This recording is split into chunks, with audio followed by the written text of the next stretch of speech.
Today is a pretty sad day for MapleStory. Basically, our most hyped up update ever, the one we were all excited for, New Age, which is going to usher in literally a new age of MapleStory, bringing us a 6 job advancement. All players were really excited, especially because 6 months prior, we saw what happened in the Korean version of the game. And in the Korean version of the game, it seemed really cool.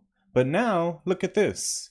In MapleStory Southeast Asia, which is probably coming to global MapleStory as well, because we saw this on a live stream from the Bean Brigade members. We saw that there was a cap to how much of the 6 job materials that you can farm per day. And so players were really worried about this, and now our suspicions were confirmed. They wanted to monetize this system that is currently not monetized at all in the Korean version of the game. They are trying to milk us for money in which we weren't even supposed to be milked for before, right? And so we have a Soul Erda booster. And in today's video, we're going to go over this, read over the cash app notes, and then at the end, I'm going to give you guys some actual tips on how you can quit this game, because this is not a good system for its players. This is not a good PR move for Nexon at all. So let's go through this.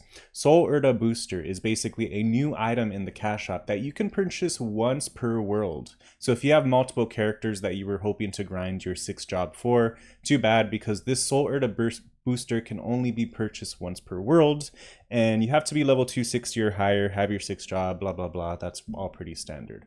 But basically, using the Soul Erda booster is going to open up this UI in the game, and this UI in the game is basically like a daily check-in thing as you have the Soul Erda booster.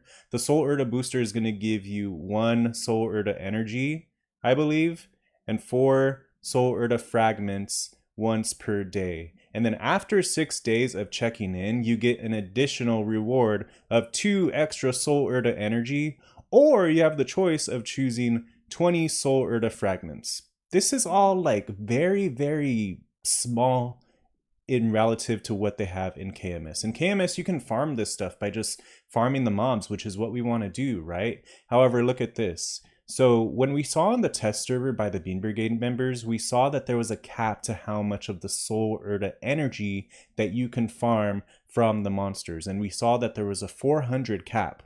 And so you can farm 400 Soul Erda energy, and every time you obtain 1000 Soul Erda energy, it's converted into 1 Soul Erda, which is basically what they're giving you here in the UI. No. So it's very not clear, but they're capping this stuff. And so look at this. Basically, 400 comes from the mobs. You get 600 from the dailies. And so once per day, you're getting 1 Soul Erda. And then you can increase this by getting some more using the UI. This is totally a terrible system, and I don't recommend that if you are playing MapleStory right now, do not spend money on this game.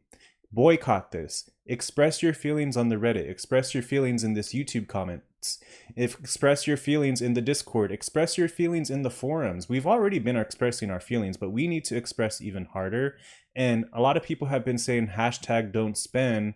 But honestly, hashtag quit Maple after this, because this is just terrible. This is ridiculous for one of the most hyped up updates in the game. Probably the top 3 updates ever for this game. They just totally went downhill. Players are super dissatisfied, and it is just not looking like a better Maple. So what are some ways that you can actually quit MapleStory? You're probably curious about that, right? Well, first, let's just acknowledge the fact that MapleStory, a lot of the times, especially with updates like this, it's not good for our mental health. We're basically on the computer all day, and yeah, we like video games and all that stuff. We have friends on Discord that we can talk to, but go explore your life outside of Maple. Explore your outside hobbies. Explore the connections you have with your real life friends, your family. Go explore those things, because I'm sure that MapleStory has been distracting us from our families and loved ones, and that's really important in life. And MapleStory is just not a conducive environment, if that's a word, to basically fulfill those needs that we have as humans. Basically, we are being sucked by a corporation. Literally, we're being sucked for money. This is not good.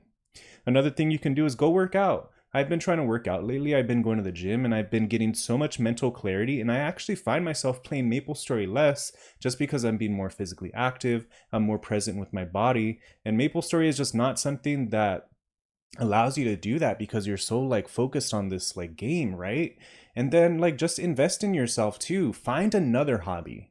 Find another hobby outside of MapleStory. Outside of MapleStory, there are so many other things you can do. Obviously, if you're a dedicated gamer, you can play other games, but I don't know, you can also start a business, you can get more income instead of spending money on this evil corporation that really doesn't give a damn about its player base. Basically, you can make your own money, start a new side hustle, whatever it is, start a YouTube channel. I started a YouTube channel and I love it. Unfortunately, it's a YouTube channel for MapleStory, which I don't know how far this channel is going to go if we stop playing this game, but there you have it. You can start a YouTube channel, you can start writing online, just lay the foundation to make your life better for yourself, whatever you need to do. Anyways, don't spend on this game. Quit Maple if you need to. Express your opinions wherever they may be heard.